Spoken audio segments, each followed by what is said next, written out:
सिर्फ अच्छी बहू कहलाने के फेर में अपना सर्वनाश ना करो। ओह, तो तुम आज फिर 11:30 बजे नहा कर आई हो। इतनी देर से नहाई हो तो जाहिर है अब तक तुमने कुछ खाया भी नहीं होगा। तिथि जब छत पर अपने बच्चों के कपड़े सुखाने आई तो सामने के छत पर नीता खड़ी हुई अपने बाल झटक रही थी।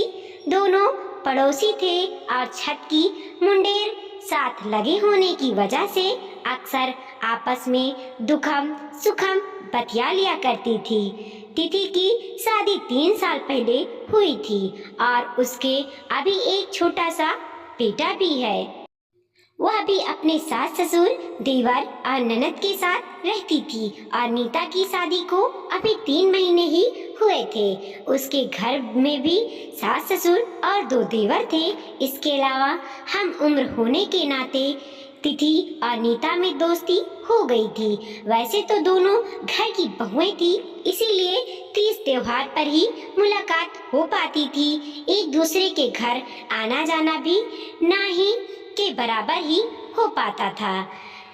तिथि तो फिर भी कभी कभी किसी काम से नीता के घर आ भी जाती थी, पर नीता अभी नई बहू थी, इसीलिए उसे घर से बाहर ज्यादा इधर उधर किसी के घर जाने की इजाजत नहीं थी। बस रियायती इलाके के अगल बगल के घरों की लगभग सटी हुई यह छत की मुंडेर ही दोनों सखियों की बातचीत की जगह बन गई थी और उनकी दोस्ती भी करीब आती जा रही थी। यह छत की मुंडेर ही उनका कैफे था, ऐसा दोनों हंसकर कहा करती थी। तिथि अक्सर देखती कि नीता काम में लगे होने की वजह से खुद पर बिल्कुल भी ध्यान नहीं दे पाती थी। वह 3 साल से नीता के परिवार को जानती थी, सो उसे यह भी पता था कि नीता की सास पुराने ख्यालात वाली है और थोड़ी सी दबंग भी। पर अगर वह यह बात नीता को बताती तो नीता को ससुराल वालों से डर लग जाता और वह अपनी सास से भड़क जाती।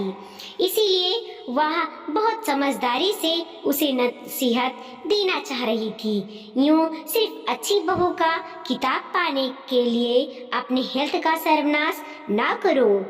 इसीलिए तिथि अक्सर उसके साथ अपनी जिंदगी के अनुभव शेयर करती थी और साथ ही नीता को भी कुछ व्यवहारिक ज्ञान के साथ नसीहत भी दे दिया करती थी। जैसे आज उसने नीता को देखते ही टोक दिया था और तिथि की बात पर नीता ने मुस्कुराकर सिर्फ इतना ही कहा, अरे मुझे तो सुबह सुबह भूख लग जाती है, लेकिन मेरी सासू माँ का सख्त आदेश है कि घर की बहू बिना नहाए और बिना पूजा किए हुए नाश्ता नहीं कर सकती।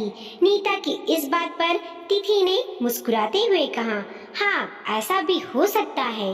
पहले मेरी सास भी ऐसा ही कहती थी, लेकिन मैंने तो साफ साफ कह दिया था कि मुझसे देर तक भूखा नहीं रहा जाएगा।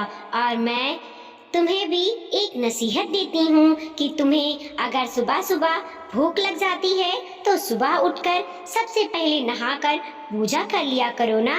कोई जरूरी है कि इतनी देर से नहाए जाएं और देर से नाश्ता किया जाए। तिथि ने जब कहा तो नीता बड़े ध्यान से सुन रही थी। तिथि की बात सही थी और तर्क संगत भी। फिर उसने भी अपनी सफाई में सिर्फ इतना कहा, शुरू में 2-3 दिन तक मैंने ऐसा किया था, लेकिन काम इतना होता है कि फिर मुझे लगने लगा कि पहले यह काम निपटा लूं तब नहा लेती हूँ। जरा वह काम निपटा लूं तब नहा लेती हूँ। बस ऐसा करते करते देर हो जाती है। अब तिथि की आवाज में थोड़ी रुआस आ गई। शायद उसके अपने पुराने घाव ताजा हो गए थे। सोवा थोड़ा तलक आवाज में बोल पड़ी, अरे तुम्हारी सास वो तो जल्दी नाश्ता कर लेती है ना, या वह भी देर से नहाती हैं, तब क्या वो भी भूखी रहती हैं? पता नहीं आज तिथि इतना खुलकर नीता से कैसे बात कर रही थी। शायद पिछले 3 महीनों की बातचीत में ही दोनों में एक तरह से सहेलियों जैसा बहनापा हो गया था और एक दूसरे की फिक्र भी होने लगी थी। तिथि के सवाल के जवाब में नीता ने बड़ी दबी जुबान से कहा, उनकी तो उम्र हो गई है, इसीलिए वह सुबह नाश्ता कर लेती हैं और फिर ठाकुर जी की पूजा और पूजा घर की सफाई का पूरा भार मुझ पर दे दिया है। पहले पूजा घर साफ करना होता है, पूजा के बर्तन साफ करने होते हैं।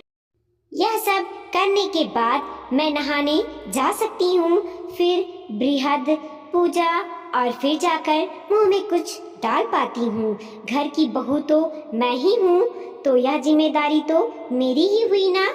अब तिथि थोड़ा मुंडेर पे और नजदीक आकर नीता से बोली, देखो नीता, मैं जानती हूँ कि नई बहू हो, इसीलिए तुम पर इतना काम लाद दिया अभी जा रहा है और मुझे लगता है तुम अपनी अच्छाई दिखाने के चक्कर में कुछ नहीं बोल पा रही हो।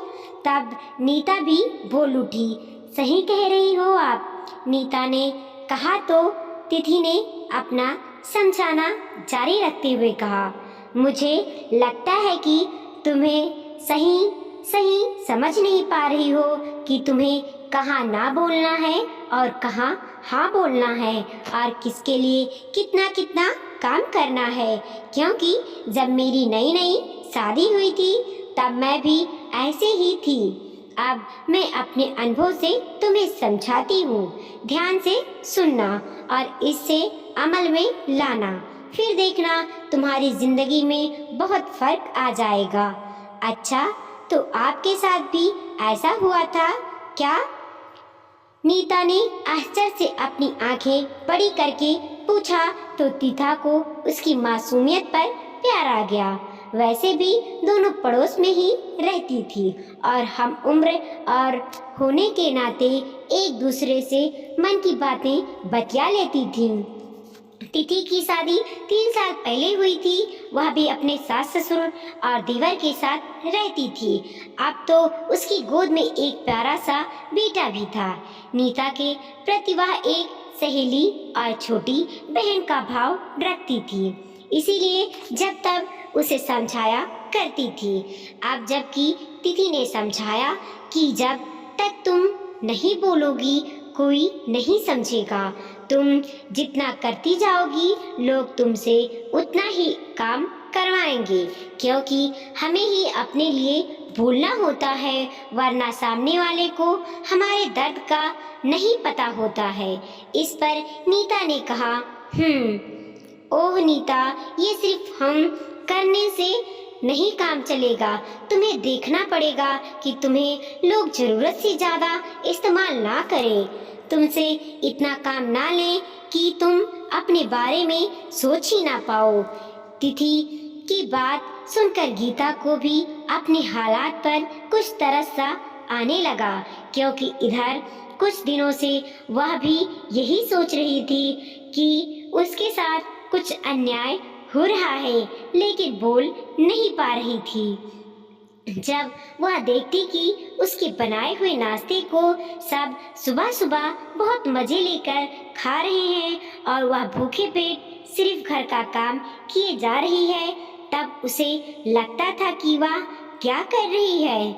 वह एक पढ़ी लिखी समझदार लड़की थी, लेकिन यहाँ पर जब वह घर का काम करती तो सास उसकी बहुत तारीफ करती थी। हमेशा लक्ष्मी आइयाँ बहू ही कहकर पुकारती, जो संस्कार से भरी थी और पूजा पाठ भी करती थी। इधर माँ को खुश देखकर उसके पति अमन भी बड़े मेहरबान रहते थे और उनका प्यार पाकर वह दुगने जोश से नीता घर के काम में लग जाती थी। पर अब धीरे धीरे उसका स्वास्थ्य थोड़ा गिर रहा था और इन कामों में रुचि भी कम होती जा रही थी। आज तिथि की नसीहत सुनकर नीता गंभीरता पूर्वक अपनी परिस्थिति पर विचार करने लगी। अब उसे लगा कि उसे सुबह का नाश्ता इतनी देर से नहीं करना चाहिए। तो इसके लिए धीरे धीरे करके वह अपना कंडीशन रखेगी और अपनी बात भी सबके सामने रखेगी। तभी वह भी खुश रह पाएगी और घर वालों को भी खुश रख पाएगी। अब तो ऐसा होने लगा कि तिथि की नसीहत के अनुसार धीरे धीरे नीता सुबह चाय के बाद नहाने लगी और पूजा करके रसोई में जाती, फटाफट नाश्ता बनाती। उसके बाद सबके साथ वह भी नाश्ता कर लेती, फिर बाकी काम करती थी। शुरू में कुछ दिन तो उसकी सास को नागवारा गुजरा, फिर जब नीता ने उसको आदत बना लिया तब सब इस बात के लिए साथ खुद को एडजस्ट करने लगे कि नीता सुबह नाश्ता करेगी, उसके बाद घर के काम करेगी और वह भी अपने स्वास्थ्य पर पर्याप्त ध्यान देगी।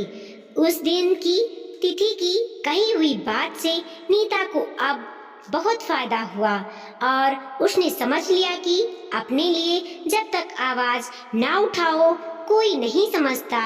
अब नीता की दिनचर्या भी नियमित हो गई थी और घर वालों की नजर में उसका मान भी कुछ बढ़ गया था।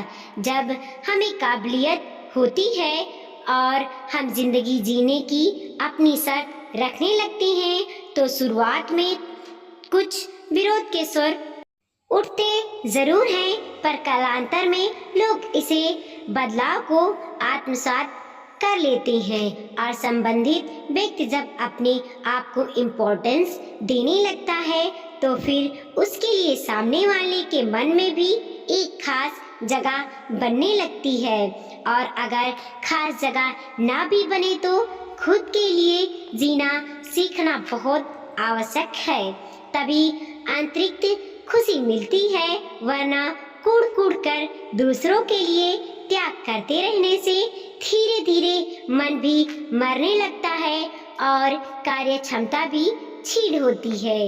वीडियो को लाइक कीजिए, कमेंट कीजिए और अपने दोस्तों के साथ जरूर शेयर कीजिए। चैनल पे नए हैं तो प्लीज सब्सक्राइब कीजिए और देखते रहिए मोटिवेशनल स्टोरी।